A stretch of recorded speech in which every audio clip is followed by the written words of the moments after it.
ঐকিলা রায়। আমি অষ্টম শ্রেণীর ভবনাথের ছাত্রী।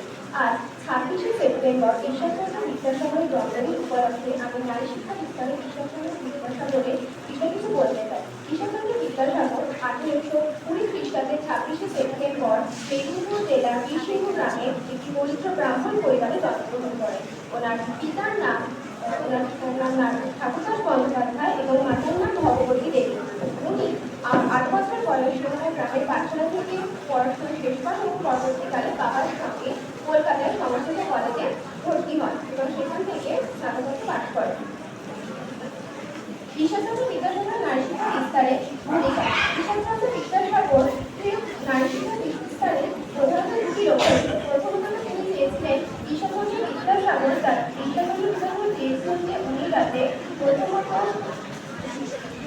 বিধবা বিবাহ আইন জারি করতে পারেন, যাতে যারা কম বয়সে বিধবা হয়ে গেছেন তারা যেন একাডেমি পালন করতে না হয় এবং জল না খেয়ে তারা যেন একাডেমি পালন করতে না হয়, তারা যেন পূর্ণ খেয়ে অর্থাৎ তারা যেন ভালোভাবে তাদের ছোটবেলাটা কাটাতে পারে।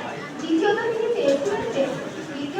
চেয়েছিলেন যাতে বহু বিবাহ এবং বাল্যবিবাহ বন্ধ হয়। বাল্যবিবাহ বলতে বলতে অনেক কম বয়সে মেয়েদের বিয়ে দিয়ে দেওয়া, যারা অনেক বেশি বয়স্ক মানুষের সঙ্গে যারা বয়স্ক মানুষরা মারা যেতেন এবং যারা বাচ্চা মেয়েরা থাকে তারা সারাটা জীবন একাদশী পালন করে যেতে হতো।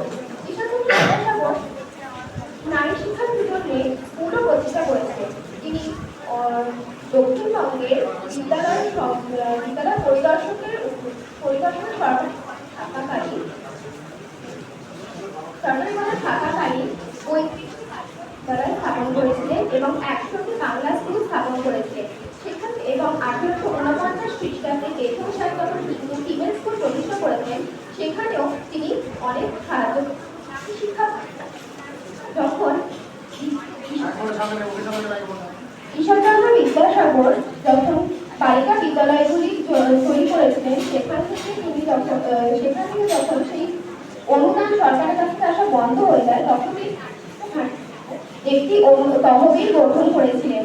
সেখানে মাসিক অথবা সাপ্তাহিক বহু যারা ইচ্ছুক তারা নারী শিক্ষার জন্য সেখানে দান করতে ভগবতী বিদ্যালয় প্রতিষ্ঠা।